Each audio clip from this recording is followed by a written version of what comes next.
Hermanos, vamos a abrir nuestras Biblias, Proverbios capítulo 4, versículo 13. Proverbios 4, versículo 13. Cuando tengan esta cita, se pueden poner sobre sus pies. Vamos a dar una buena reverencia a la palabra del Señor y así vamos a saber que ya estamos en ella. La palabra del Señor dice así: retén el consejo, no lo dejes, guárdalo, porque eso es tu vida. Repitámoslo de nuevo todos, hermanos. Retén el consejo, no lo dejes, guárdalo, porque eso es tu vida. Oremos. Mi Señor, este día, primer domingo de este año 2014, ante tu presencia, Señor, estamos en este templo buscando tu rostro, buscando, Señor, que tú hables en nuestras vidas, que tú hables en nuestros corazones. Comienza un año. Para muchos será un año de victoria, para otros será un año difícil. Pedimos, Señor, que así como este día hemos venido ante ti para que tú hables a nuestras vidas, podamos hacerlo durante todo este año y así podamos terminar en el próximo 31 de diciembre siendo cristianos victoriosos. Señor, te pedimos que este día hables a nuestras vidas, a nuestros corazones, que tú puedas, Señor, obrar conforme a tu gran poder, cambiando aquellas cosas, Señor, que debamos hacerlo, alentándonos en otras, motivándonos. Mi Señor, en el nombre de Jesús, amén y amén. Pueden sentarse. Quiero comenzar diciéndoles que se cuenta una historia. Se cuenta una historia de un pastor que aceptó el llamado a una iglesia. Todos esperaban ansiosamente el primer sermón. Llegó el domingo, escucharon el sermón, fue muy bueno, muy bueno. Todos los miembros de la iglesia felicitaron al pastor, contentos por cómo les había predicado, y se fueron felices a sus casas. Sin embargo, al regresar el siguiente domingo a la iglesia, se sorprendieron porque el pastor predicó el mismo mensaje. Ese mismo mensaje que habían escuchado el domingo anterior, se los volvió a predicar. Algunos querían decirle algo al pastor, querían comentarle, pero pensaron, quizás se le olvidó. El tercer domingo volvieron a la iglesia y escucharon el mismo mensaje. Los diáconos decidieron que era hora de hablar con el pastor. Le dijeron: hermano, hemos escuchado el mismo mensaje durante 3 semanas consecutivas. Y le preguntaron: ¿cuándo nos va a predicar un sermón nuevo? El pastor les respondió: cuando ustedes pongan en práctica el que les estoy predicando. El mensaje de esta mañana contiene algunas enseñanzas que hemos estado hablando durante todo este tiempo, el año 2012, 2013. Y pues yo creo que es bueno que comencemos con pie derecho en este año, primer domingo del 2014. Y yo he titulado a este mensaje de esta mañana, Consejos para este nuevo año. El versículo que hemos leído en Proverbios dice: retén el consejo, no lo dejes, guárdalo porque eso es tu vida. Y exactamente no van a ser 10 consejos, quisiera que fueran muchos, la Biblia tiene tantos, pero solamente vamos a ver unos cuantos. Pero yo quiero que ustedes presten mucha atención y que Dios pues bendiga sus vidas a través de este mensaje. El primer consejo que quiero compartir con ustedes para este año es: pasa tiempo a diario con Dios. Pasa tiempo a diario con Dios. Es muy importante nuestro crecimiento espiritual, todos lo sabemos. La lectura bíblica debe ser el pan diario de cada uno de nosotros. La oración debería de ser el agua que refresque nuestro espíritu continuamente. Si nosotros no estamos pasando tiempo con Dios, pues de seguro que es por algunas razones. Pero déjenme decirle que cuando nosotros no pasamos tiempo con el Señor, nos comenzamos a enfriar espiritualmente. Nuestra fe se comienza a apagar. Y nuestra relación con Dios decae. Por eso debemos de pensar. Yo creo que lo que podrá estar sucediendo, si eso pasa en nuestras vidas, es porque a lo mejor en el día estamos muy ocupados. Y si eso es así, entonces por las noches nos sentimos muy cansados. Puede ser que también tengamos muchas distracciones que nos aparten de la comunión con Dios que debemos de tener. Yo creo que cada uno de nosotros debería de hacer un análisis de en qué estamos fallando. Pero yo les digo que no debemos de desanimarnos. ¿Saben por qué? Porque no somos los únicos. Pero eso sí, nos debe de animar a cambiar. Si eso ha sido durante todo el año 2013, el 2014 debe de haber un cambio. Debemos de modificar nuestra forma de ser. Es cierto que podamos estar ocupados en el día, podamos estar cansados por la noche, van a haber múltiples distracciones, pero eso no nos debe de desanimar, eso nos debe de impulsar, ¿verdad?, a cambiar. A pesar de las vicisitudes, debemos de modificar. Hay un ejemplo en la Biblia que es muy ilustrativo en este punto, y yo quiero compartirlo con ustedes. Pues se trata del personaje bíblico que usted encuentra en el libro de Daniel. Y me refiero a Daniel mismo. Daniel, a pesar de las vicisitudes que él pasó, si usted lee el libro de Daniel se dará cuenta, él se mantuvo con su relación con Dios. A pesar de las situaciones en contra que él pasó, él se mantuvo en su relación con el Señor. A pesar de encontrarse en tierra ajena, pues acuérdense que Daniel fue deportado con todos los otros judíos, ¿verdad?, para Babilonia. Él se mantuvo. Él, a pesar de estar lejos del templo, en aquellos entonces los judíos adoraban al Señor en el templo en Jerusalén, y él se encontraba a miles de millas de distancia. Pero a pesar de eso, él siempre mantuvo su relación íntima con el Señor. Él siempre pasó tiempo a diario con Dios. Fíjense que a pesar de que él estaba inmerso en una nación idólatra, él no se contaminó y él siempre permaneció fiel al Señor. Mantuvo su fe fuerte y grande, su relación con el Señor. Además de eso, él pudo dar testimonio a reyes y a príncipes de las grandezas de Dios. Mantuvo un testimonio poderoso en medio de esa nación pagana. Daniel es un ejemplo para nosotros. Yo creo que muchos de nosotros nunca llegaremos a tener los problemas y las dificultades que tuvo Daniel. Y por eso es que debemos de aprender de Daniel. Pero la pregunta es, ¿cómo hizo Daniel? Daniel lo que hizo fue apartó tiempo diariamente para pasar con su Señor. Aún cuando estaba enfrente del peligro, él no dejó de pasar tiempo en oración con Dios. Todos conocemos la historia de Daniel, que fue librado del foso de los leones. ¿Se recuerdan esa historia, hermanos? Daniel fue librado del foso de los leones. En la escuela dominical nosotros vemos esa historia y nos alegramos, nos ponemos contentos del poder del Señor y cómo el Señor le cerró las fauces a esos leones y Daniel pudo sobrevivir esa noche en el foso de los leones. Pero muchas veces nosotros olvidamos la razón por la que Daniel se encontraba ahí. Algunos no conocen.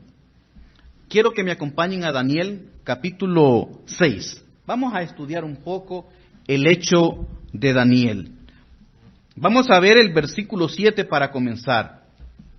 La palabra del Señor dice: todos los gobernadores del reino, magistrados, sátrapas, príncipes y capitanes han acordado por consejo que promulgues un edicto real y lo confirmes, que cualquiera que en el espacio de 30 días demande petición de cualquier dios u hombre fuera de ti, oh rey, sea echado en el foso de los leones. ¡Qué terrible!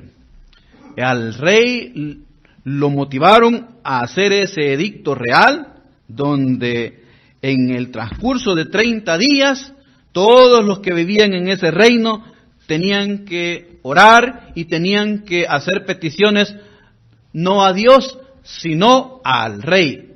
En este caso, el rey Nabucodonosor.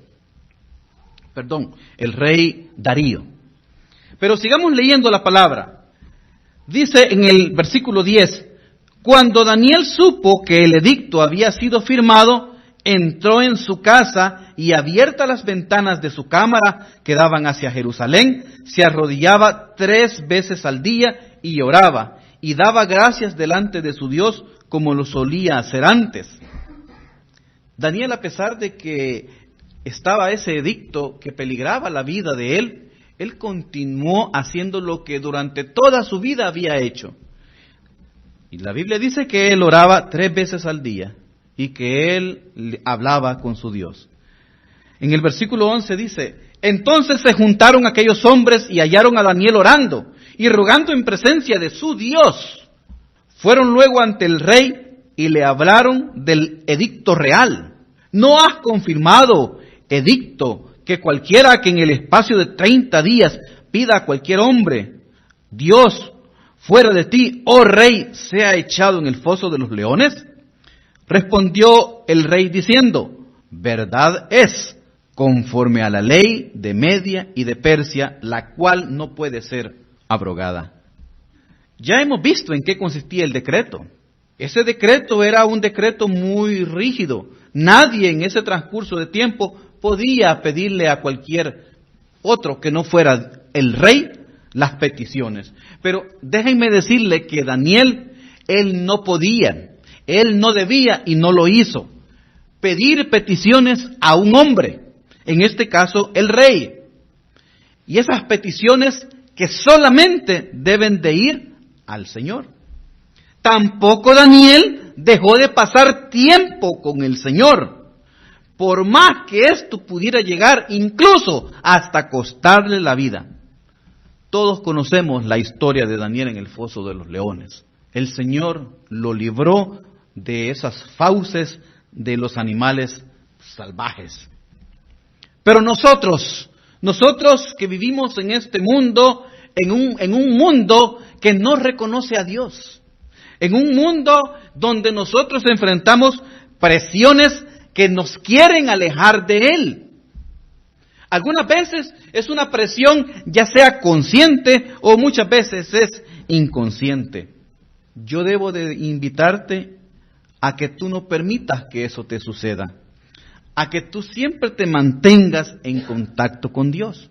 El primer consejo que yo te doy para este 2014 es que tú pases tiempo con Dios, que no importa lo que pueda suceder. A Daniel le podía costar su vida, pero él 3 veces al día adoraba al Señor, 3 veces él iba a la presencia de su Dios. Algunos de nosotros no vamos 3 veces al día a la presencia del Señor, vamos una vez por la noche, una vez al levantarnos, pero debemos de pasar tiempo con Él. Hay otro punto importante que también quiero que usted medite, y es que la Biblia es el alimento que todos necesitamos día con día. Los atletas, los hombres, esos jóvenes que se dedican al atletismo, que se dedican al levantamiento de pesas, que se dedican a la natación, esos hombres que compiten para ganar una medalla, ellos se alimentan bien y se alimentan con el objetivo de cultivar sus cuerpos para esa batalla, para esa competencia. Pues nosotros igual somos creyentes y necesitamos de la palabra de Dios, por eso debemos de ingerirla diariamente. Alguno me va a decir, hermano, pero yo ya leí el Evangelio de Mateo y tengo que leerlo de nuevo. Sí, si usted ya leyó la Biblia toda, pues vuélvala a leer, ¿verdad? De nuevo con el Génesis, de nuevo con Apocalipsis, de nuevo con el Evangelio de Juan, de nuevo con los libros históricos. ¿Saben por qué? Porque cada vez que repasamos la palabra del Señor, hay algo nuevo que el Señor nos muestra. Primer consejo. Pase tiempo con el Señor. crezca espiritualmente, búsquelo en oración y lea su palabra. El segundo consejo que tenemos para este año, para este nuevo año es: haz que Dios sea la prioridad en tu vida. Y aquí quiero que me acompañen al Evangelio de Lucas. Lucas capítulo 9, versículo 23. Lucas 9, 23.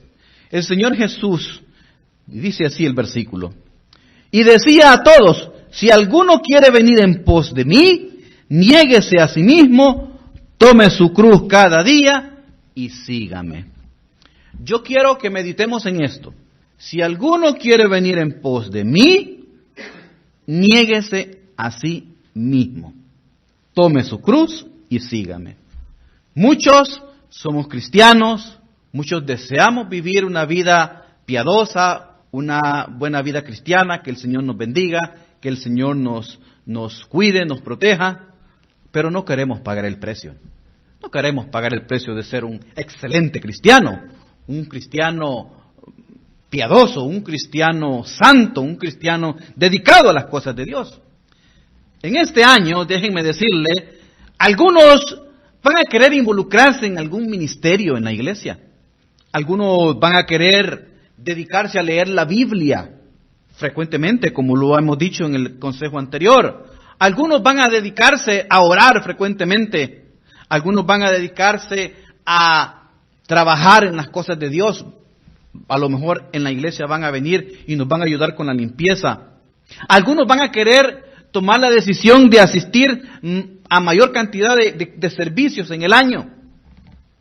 Muchos van a tener deseos de ese tipo, porque la palabra del Señor dice, si alguno quiere venir en pos de mí, dice, significa buscar al Señor. En este año vamos a querer buscar de Él. Como ya he dicho, vamos a querer trabajar en un ministerio, servirle al Señor, vamos a querer venir más a la iglesia. Pero para eso déjenme decirles que debemos de tomar decisiones importantes que cambien el curso de nuestras vidas.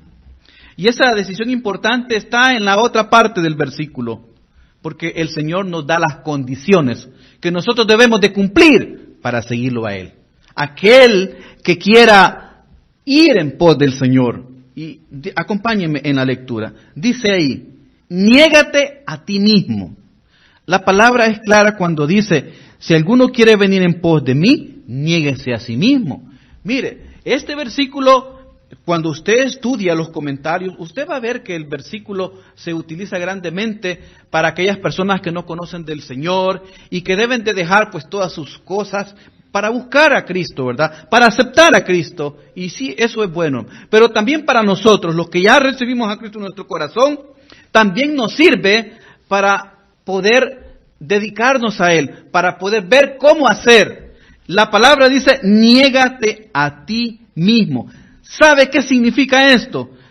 Significa, ya no mires las cosas desde tu propia óptica. Ya no veas las cosas desde tu punto de vista. Hazlo desde el punto de vista de Dios.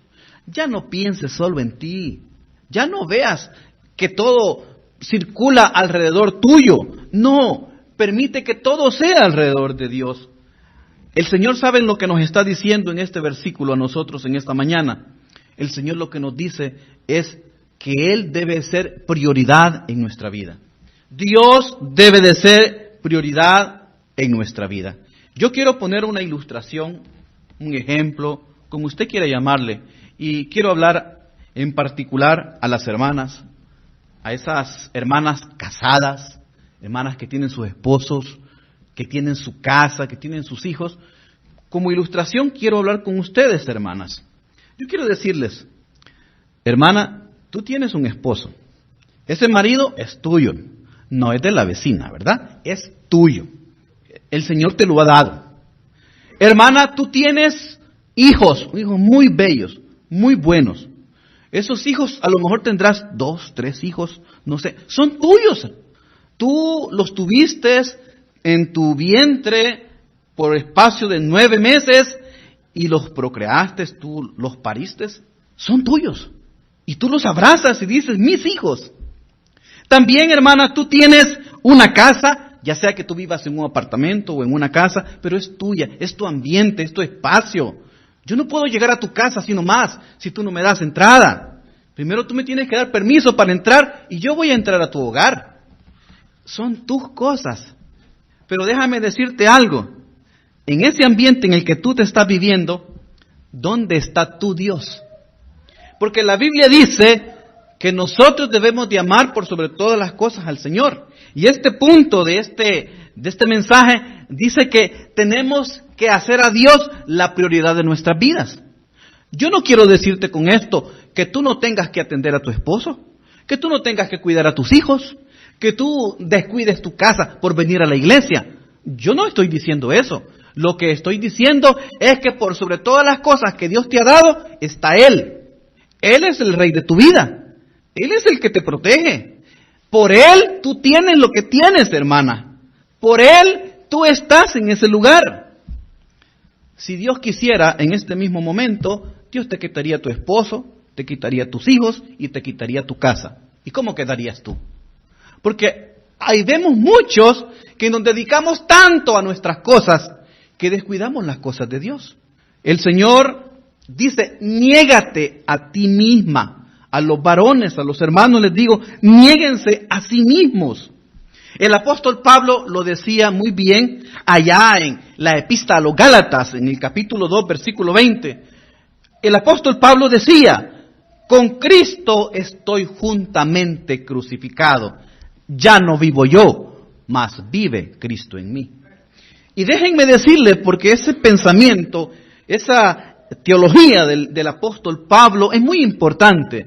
Nosotros debemos de seguir una lógica para poderlo comprender. Déjenme ponérselo desde este punto de vista.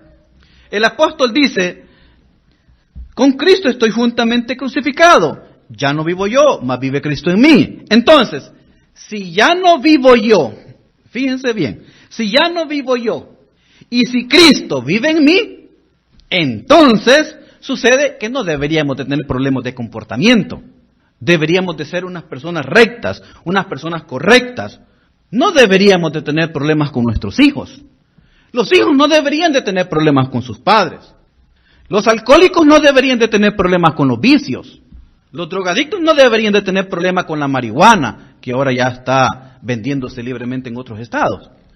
No deberíamos de tener problemas con eso. Los esposos no deberían de tener problemas con sus esposas y viceversa. Acuérdense que el Señor dice en su palabra, esposos, amad a vuestras esposas. El Señor no les dice, esposos, maltratad a vuestras esposas, golpeen a vuestras esposas. No, dice que las traten como a vaso más frágil. A las esposas el Señor les dice, mujeres, respetad a vuestros maridos. El Señor es claro. Si nosotros pensamos que ya no vivimos nosotros, sino que Cristo vive en nosotros, entonces no deberíamos de tener este tipo de problemas. El siguiente es, si ya no vivo yo, y si Cristo vive en mí, entonces no deberíamos de tener problemas de decisiones. Decisiones porque la prioridad es el Señor. Yo no sé si usted lo mira desde ese punto de vista, pero si usted ya no vive por usted, sino que Cristo vive en usted, entonces es fácil tomar decisiones. Y quiero ilustrárselo desde esta manera. Imagínense que yo tengo aquí una balanza. ¿Qué pesa más para ustedes, hermanos? ¿Qué pesa más? Pesa más una reunión social, llamémosle una fiesta. Claro, ¿verdad? Muchos a las fiestas se alegran, se ponen felices. En algunas fiestas hay licor, se emborrachan, hay un tiempo con sus amigos, muchos se drogan, hay bailes, cosas que no son correctas en una fiesta. Pero digamos que estamos en el ambiente cristiano donde no hacemos esas cosas. ¿Qué pesa más? ¿Esa fiesta donde te ha invitado a alguien? Donde tú llevas, a lo mejor quizás es un baby shower, no sé, un cumpleaños de un amigo, de un niño, de un conocido, y tú vas a esa fiesta y llegas a platicar con las personas que están ahí, a lo mejor quizás hay otros cristianos ahí. ¿Qué pesa más? ¿Esa reunión social o un servicio a Dios en tu iglesia? ¿Qué pesa más? La Biblia dice que tú ya no vives. Quien vive es Cristo en ti. ¿Qué debería de pesar más? No debería de haber decisión. Hay personas que no se jalan los pelos, yo quisiera, se jalan los pelos pensando qué hacer, pero no hay decisiones, porque Cristo tiene la prioridad en nuestras vidas. El siguiente ejemplo también es útil. ¿Qué pesa más? Ir al gimnasio. Es bueno ir al gimnasio. Uno se ejercita, ¿verdad? La cuestión cardiovascular, o sea, uno pierde peso, uno mejora la figura. Es bueno ir al gimnasio. ¿Qué pesa más? ¿Ir al gimnasio o venir a tu estudio bíblico los miércoles? Yo te pregunto, o sea, la palabra es clara cuando dice que tú ya no vives, vive Cristo en ti. Las decisiones tienen que ser pensadas en base al Señor. ¿Qué pesa más? Déjame decirte el tercer ejemplo. ¿Qué pesa más? ¿Tu comodidad o la apatía que tú tienes aquí en la iglesia? ¿O pesa más el servicio a tu Dios en algún ministerio de la iglesia? ¿Qué pesa más para ti? En base a eso nosotros tenemos que tomar decisiones, pero las decisiones para nosotros son claras, porque para nosotros Cristo vive en nosotros. Si algo se opone a tu adoración a Dios, y déjame decírtelo de esta manera, de una manera bien enfática, si algo se opone a tu adoración, a tu servicio a Dios, a tu aprendizaje de la palabra, debes de recordar lo que dijo Cristo. Ya no vives tú, sino vivo yo en tu lugar. Tú no debes de permitir eso. Si algo se quiere oponer a tu adoración, apártalo, hermano. Si algo se quiere oponer a tu servicio a Dios, apártalo. A tu aprendizaje de la palabra, apártalo. Es cierto, tú conoces mucho de Biblia, yo sé que tú conoces mucho de Biblia, pero el Señor cada domingo, cada día, cada hora de la escuela dominical, cada servicio de estudio bíblico, Él tiene algo nuevo para ti, para que tú aprendas. Recuerda, Cristo vive en ti. Esto sería correcto pensarlo si en realidad nosotros fuéramos cristianos verdaderos. Cristianos justos, enteros, del 100%. Claro, si no es así, y tú eres un cristiano light, un cristiano cómodo, un cristiano de solamente domingo, entonces está bien, ¿verdad? Continúa haciendo lo que tú haces y ve si Dios te puede dar, ¿verdad? Algo ahí, pero no te conformes, hermano, con solamente una parte de la bendición. Dios quiere darte mucho y por eso Él te pide que tú te dediques a Él, que Él sea la prioridad en tu vida. Tercer consejo, y este consejo quiero que tú también pongas mucha atención. El tercer consejo es, pon a Dios en primer lugar en tus finanzas. Escucha bien, pon a Dios en primer lugar en tus finanzas. Hay alguien ha dicho por ahí que para conocer una persona, tú debes de conocer su billetera o su chequera. Si tú ves su chequera o su billetera, tú conoces a esa persona. Tal vez quizás muchos no están de acuerdo con esto, pero yo creo que sí. Porque lo que nosotros hacemos con el dinero demuestra dónde está nuestro corazón. Hay muchas personas que dedican fortunas, cantidades grandes de dinero en su educación. Yo no digo que está mal, pero ese es su corazón. Hay personas que dedican grandes cantidades de dinero a comprar lujos, vehículos, casas. Ese es su corazón, ahí está su corazón. En cambio, hay otras personas que dedican todo su dinero, su capital, a su familia, a sus hijos, a su esposa, a su esposo. Significa que ahí está su corazón. Entonces, a donde tú pones tu dinero, ahí está tu corazón. Y digo el dinero porque el dinero es algo tan importante para las personas.